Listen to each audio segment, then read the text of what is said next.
Kai's like he's racist. What? How was Kai racist? Yeah, where do you get that from, bro? I'm too turned up. I'm too turned up. I'm too turned up. I'm too turned up. I'm too turned up. I'm too turned up. Alright, y'all. Today we are reacting to This Will Destroy the Streaming Industry. Okay, video by Omizi. Let's see what he's talking about, bro. Anytime you see a clip of some drama where it got a kick or steak logo on that motherfucker, do your research. I will now be suing every clip that is posted about me that is with a steak logo that is out of context to try to get hate on a situation that is not even happening. And then I see all these idiots in the comments, oh, Lacey this, Lacey that. How could Lacey do this? It's not real, bro. Oh, no, the worst thing I hate is you go on TikTok and it's a false ass caption that just did not happen, and everybody believes that. Yes. We've all fallen victim to it. Have you ever been scrolling on your timeline, whether it be TikTok, Instagram, or Twitter? You see your favorite content creator, favorite streamer. You see an outrageous caption with some sort of gambling logo on it. And then when you watch the clip, it has nothing to do with what was being said. Like the clip will say something like Duke Dennis talks about the AMP members and says that he's leaving AMP. But then when you watch the video, the caption... Facts, I ain't gonna lie. I probably can get on my phone right now and find some crazy clip about something that happened. It's so much fake stuff going on. It's just so much going on the internet, period. It don't even be a lot going on in your life, but on that internet, man, it's too much going on. And the video itself don't sync up. Right now, I think I just uncovered the biggest problem with the streaming community and the thing that's actually gonna cause the streaming bubble to burst. Clipping culture has become this necessary evil in the clip community. It's something that has birthed a lot of people's careers, but it's also something that is overinflated egos, made people think that they are more relevant than they are. It's honestly divided a bunch of different communities, and it's also creating these fake and false narratives about people that are ultimately painting them in bad lights. In 2025, it is no secret that clipping is an essential part of the content creation journey. You know what, bro? It's crazy that he say that, man. I was talking to my wife earlier today, and bro, I see y'all was turning me up on one of my videos, bro, which I really do appreciate y'all, for real. But man, I said, bro, I don't promote none of my videos. I'm not gonna promote none of my videos. I'm not gonna clip none of my videos, put them on TikTok, none of that. Okay, I'm just not gonna do that, bro. Only because I'm looking, what I'm trying to do with this specific channel right here, bro, I'm just trying to get a specific audience, right? I want people who are looking for videos like this to find videos, to find this channel and to be satisfied with that, bro. You know what I'm saying? Like, I made the channel last week. I got like 25 subscribers already, bro. Y'all turning me up. I don't care. Y'all are going crazy, and I really do appreciate that. And that being said, bro, yeah. For that reason alone, too, I don't want to get all big-headed. I want to just remain humble, bro. Just stay on my journey, stay on my path, and just do what I gotta do on some real shit. You feel me? Especially for those streamers. Think about it. With all the an essential part of the content creation journey. Especially for those streamers. Think about it. With all the marathon streamers that are going on, with all the different streamers popping up on a daily basis, there's absolutely no way to keep up with the content that is being pushed out, especially with the volume, unless you are consuming clips. Thus, this very robust ecosystem of clip culture was birthed. Clipping is essentially where you take short moments, viral moments from somebody's stream, cut them up, place them on different social media platforms for other people to consume. And by way of doing this, you make a lot of money as somebody who is sitting behind the keyboards clipping up other streamers. A lot of these make, like, it's a that clip my and on a car, pays bills, everything off TikTok. You know, we've had the craziest month ever, chat. You know what's crazy? We owe the Clippers 750K, I think. It's like 2+ billion views. I've never done that in my life, ever. Too Craziest insane. month we've ever had. Oh my god. Guess how much I owe my Clippers for this month. You will not believe it. They're owed 950K for 1 month. What are we talking about? Oh, that's a lie. You're lying. You just lied to my face. What are we talking about? Who pays that? It's safe to say that the industry has gotten so big. It's to the point now where the clippers themselves are starting to reap so many benefits that they're making more money than the streamers that they're actually clipping. In fact, hey, bro, real shit, man. Hey, if you've been here since the jump, and you want, and I'm gonna be honest, but I'm gonna keep going. This channel gonna blow up. I know it is. But if you gonna be here for that, bro, and bro, just interact with the channel, bro. Leave comments and shit like that. Tell me to start a Discord. I'll start a Discord. And I'll get people in there, bro, and I'll start paying y'all to clip for me, bro. I'll start paying y'all to promote for me. No bull, bro. I'm so serious. I've seen more articles and more publicity about the clippers themselves as individual entities as I've seen about the streamers that they actually clip up. Anthony Fujiwara is turning short video clips into serious money. Cecilia de Anastasio reports that his LA startup Clipping runs a huge network of contract editors who cut YouTube videos into viral moments for stars on TikTok and Instagram. Fujiwara first started editing when he was just 16, a high school kid in LA pushed by his parents to start earning money his own way. Now the company pays creators up to $1,500 per million views and charges clients thousands a month. Altogether, it's already pulled in about $7.7 million this year. And the client list is massive, from Mr. Beast to top record labels and big podcasters. Clipping is a reminder that going viral isn't always luck. Sometimes it's engineered. That last part she said is going to come in handy later. But I'm pretty sure you've also seen those videos. Some guy with a Lamborghini, some guy with a Ferrari, somebody with some sort of luxury car telling you that all you need to make your money is 5 minutes, your phone, and CapCut every single morning. But there's a problem with this sort of methodology when it comes to becoming famous. Now, for the most part, creators are extremely happy with the concept of people clipping up their content. Ultimately, it gets them more views, and a lot of people even think that their career is owed 100,000% to these clipping firms, these clipping pages, and these clipping agencies getting their face more and more visible out there. Like to shout out are the clippers. Oh, the clippers are the reason why everyone's blowing up. The clippers are the reason we all have followers. If we did not have clips of anything, most likely we wouldn't have be as big like this. Be here. So, but see, the thing about also clipping too, bro. Like that's mainly for like streaming. But with shit like YouTube, it's easier. You feel me? You can just easily just go back, pause it, get a little moment or whatever the case may be, and just do it. Clipping, like clippers, bro, they have to be in the stream 24/7. Every time you go live, they have to be there from start to finish and clipping every single moment that they can catch. It's insane, bro. Them niggas be working. Shout out to all the clippers. I feel like if I wasn't doing YouTube, I'd probably be doing something like that because like I want to stay like tapped into the internet. I'm gonna teach my little brother how to clip. Wow, that'd be sick. And fuck, man, dude's gonna make hella money. Yeah, but I mean, they're doing a great job. I get clipped every day. It's people that's making $20,000-$30,000 a month clipping me. But I don't think a lot of content creators really understood the gravity that these clippers hold. See, these people started propping up these streamers based on the backs of their clips, meaning that they could paint narratives, sway people's mindsets behind them, and ultimately really create the culture, thoughts, opinions, and feelings about a certain streamer solely based off of the clips that they make. And when you incentivize going viral, it creates this system where people are just trying to go viral by any means necessary, even if that means they're being very disingenuous about things. So if you haven't been paying attention, one of these kick pages put out this bogus story about I'm Dante trying to say that he grew a right, and the story is completely false. This page didn't even do a good job. This is like you could tell from a mile away this is fake. This girl has nothing to do with Dante. She was actually talking about 9 Vicious. Why would you even put this tweet out? And the crazy thing is, I'm gonna be honest, bro. If y'all just take a look at it, it look Photoshop. It don't even look. You know what I'm saying? Like I can see the falseness in it, bro. It don't look real. I can tell you that. Keep it up. These kick pages are cancerous, bro. Shout out to Nizzy for the commentary there. And let me introduce to you the page KickChamp. KickChamp is a page that is, for what we believe to be, funded by and backed by the platform Kick. Now that stuff is alleged, but you know, we're just saying alleged to protect ourselves here. But all in all, KickChamp is a Twitter page with 150,000 followers to its name. And the way that it's been able to push culture over the past couple of years is quite impressive. Not impressive in a good way, but impressive in a bad way. See, KickChamp has ultimately admitted that they make a lot of money on the platform. What's like a good month for X? Like, how much you made in your best month? The most I made was like 20K. Yeah, GG's. KickChamp is wait, Aiden, we're done, bro. But you see the thing about these platforms like KickChamps or DGen Clips or whoever they are, they know that hate fuels the fire and ultimately gets more traction than the positive. So they'll go out there and intentionally and purposefully drop misleading clips, misleading hate, all these different things in order to make sure that their clip goes viral over anybody else's clip so that they can ultimately get paid. Hell, when KickChamp was on Aiden Ross's stream with Cuffham doing that interview, he intentionally said, hey, I make hate clips about Kai Cenat just because I can. He literally said the only reason why he does these mean and hateful things is because Kai Cenat is rich. Bro, imagine the nigga getting paid just because he want to by just making you look bad. Wow. Man, that's kind of dangerous, bro. Imagine that man had a couple million followers, 150 million followers.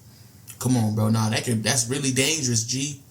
That's a lawsuit waiting to happen. I'm gonna be honest. Racist and only lets black people in AMP. I post a lot of positivity. No, you don't, bro. No, you don't. Let me move my camera, bro. I only post Kai hate because Kai is like, he's racist. What? How is Kai racist? Yeah, where do you get that from, bro? Because he only accepts black people into AMP. He denied you because you're white. Nigga. What are you talking about? What? That's the reason why you hate Kai? Because I'm not an AMP? No, it's just like, it's multiple things.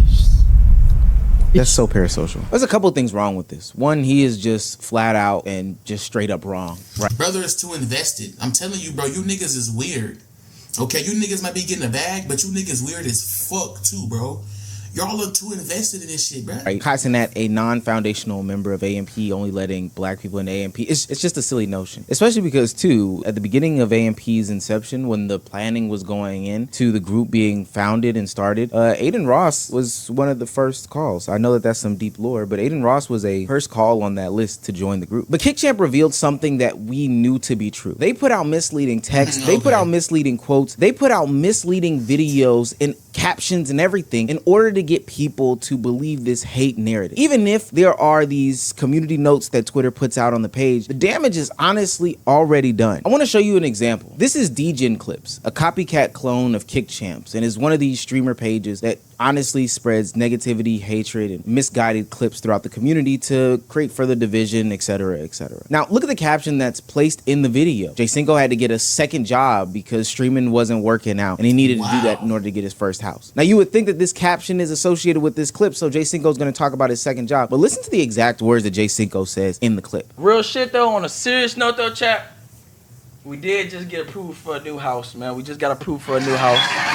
You know what I'm saying? Finally, after fucking looking for so long, we finally got approved for a new crib, man. I will be getting out this fucking hellhole, nigga. Now you're probably asking yourself, when did he talk about needing a second job? Man, because I'm sure waiting on it. I'm sure looking like, okay, when is he going to mention the second job part? Clearly, he didn't say it. When did he say streaming wasn't working? He didn't. But there's two types of people who consume this content, and some of them are just caption readers. So now they're running around with the narrative that J-Cinco is falling off, streaming isn't working, etc., etc. And now they'll run with it. Meanwhile, this person racks up a bunch of different views. And this cycle has happened again and again and again and again on these Twitter pages, TikTok pages, Instagram pages, or whatever the case may be, because of a few reasons. One, these content creators know that they need these clippers in order to push their name, their brands, and their narrative. Two, these clippers know that they can make a lot more money being disingenuous and, you know, spreading hatred and negativity as opposed to telling the truth and being, you know, genuine about what's going on. And three, there's this new gimmick and this new collusion that's going on where these clippers are teaming up with these gambling sites in order to put their stake advertisements, their rain bet advertisements, their whatever advertisements all over the place. And in order to get a good ROI, they're then putting those negative captions on these videos and everything's being boosted and inflated. I'll see stake logos above my head. I don't know if you know this, when there's a stake logo or a rain bet logo above your head, they get paid per impression or per 1,000 viewers or per 10,000 viewers. Yo, if you get 1 million views on this TikTok and you have a stake logo, we'll give you $500. That's basically how it works. Not true? I mean, it's something along those lines. Now you're probably... Man, that's crazy, but I'm telling you something right now. If a dude ever try to do that to me once I blow, I'm suing you, nigga.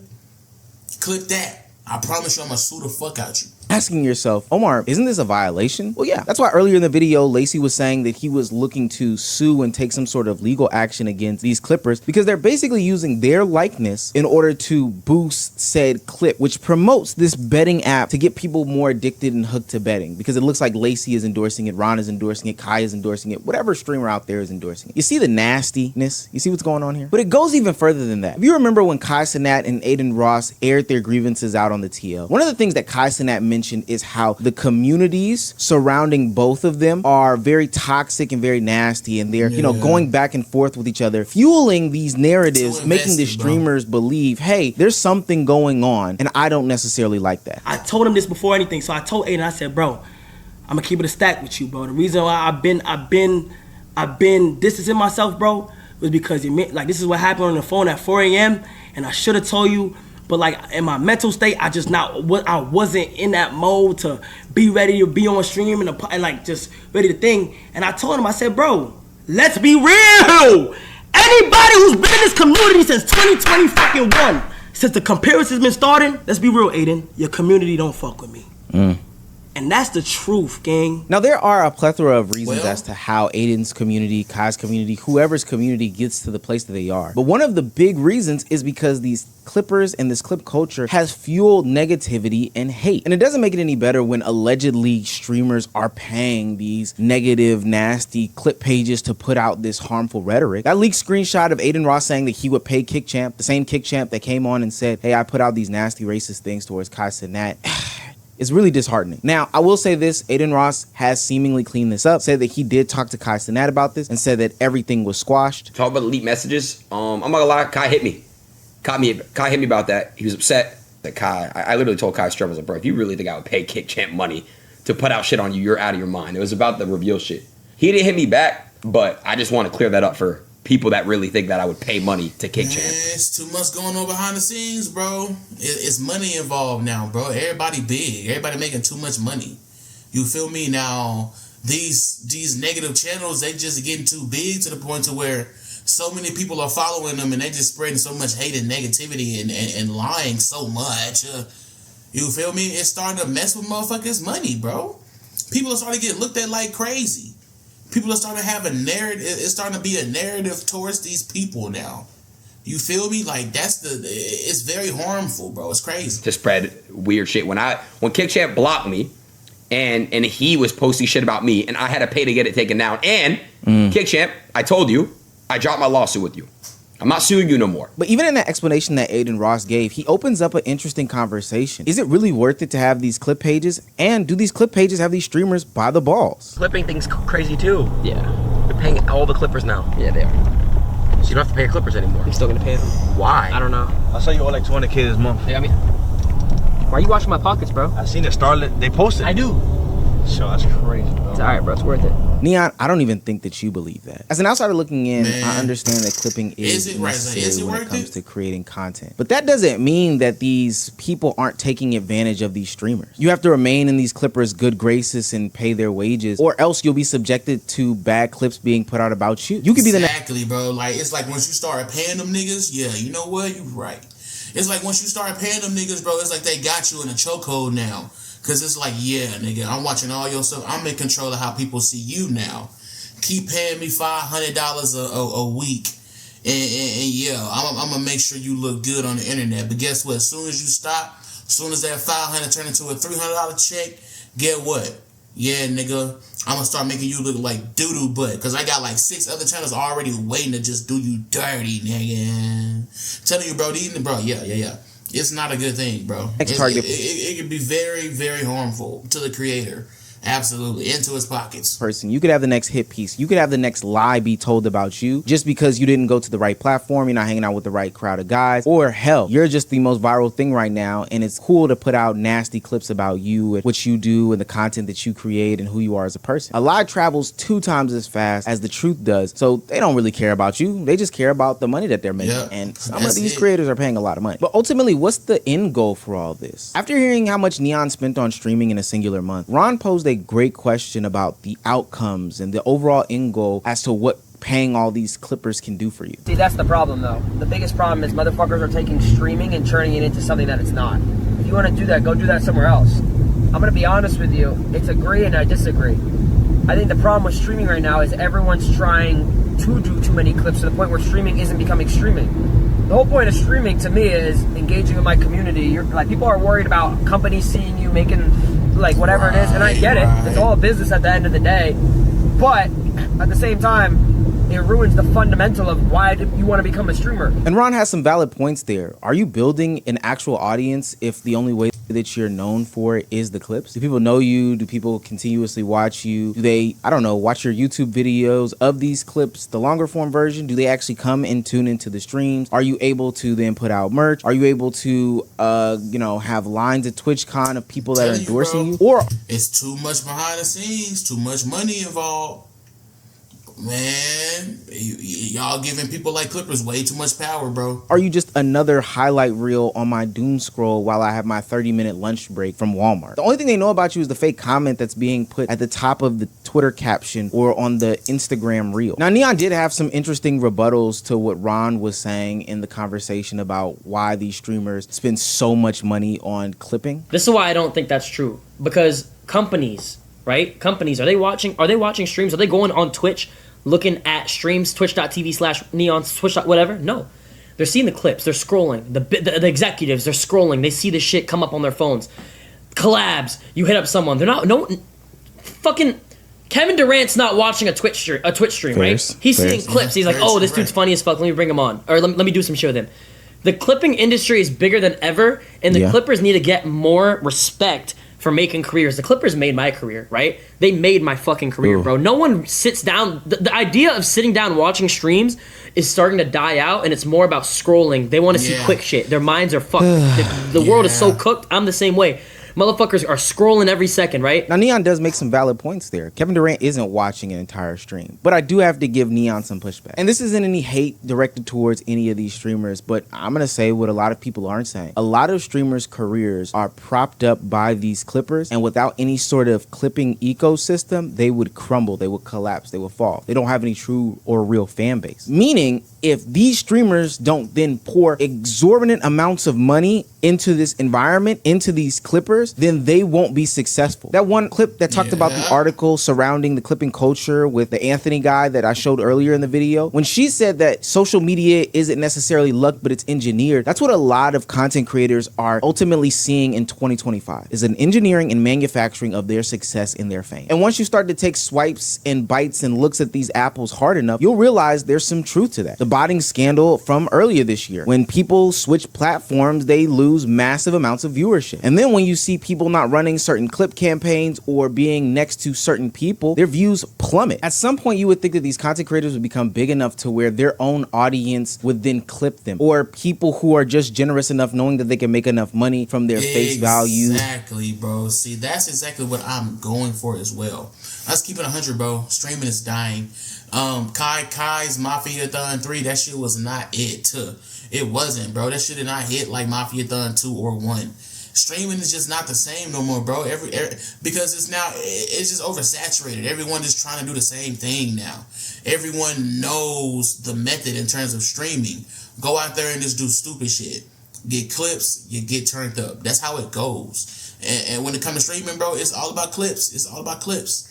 Nah, bro, it's over with. Yeah, streaming is dead. And their cachet and all that stuff would clip them without needing to be funded by these streamers themselves. But with an entire manufactured career, it just isn't going to happen. And again, this may come off as shade, but I don't mean anything towards it. You can tell when somebody's career is manufactured. You would think that someone like a Neon, who has almost 1 million subscribers on YouTube, is one of the biggest streamers in the world, would have, more YouTube video views. Or, I don't know, people like busting down his door to meet him when he goes to a convention. Some of these things just don't add up to me, and it all screams manufacturing. Now, manufacture a career if you want to, but ultimately, I do think that this clipping culture that we established in the streaming game is detrimental for a plethora of reasons, and I honestly don't think it's sustainable. That chase for virality is something I've seen before, time and time again on the internet. And ultimately, what happens to people that don't build communities, real fan bases by building like good content, reaching out to them, being personable, etc., is that ultimately they die. Not literally, they don't die for real, but they end up not being relevant after they can't fund this endeavor anymore. Somebody comes popular and knocks them off. I've seen it happen in radio. I've seen it happen in television. It's gonna happen in streaming. The next time you see some of these favorite content creators, they're either gonna be doing one of two things: an OF page, or they're gonna be on TikTok live begging for galaxies.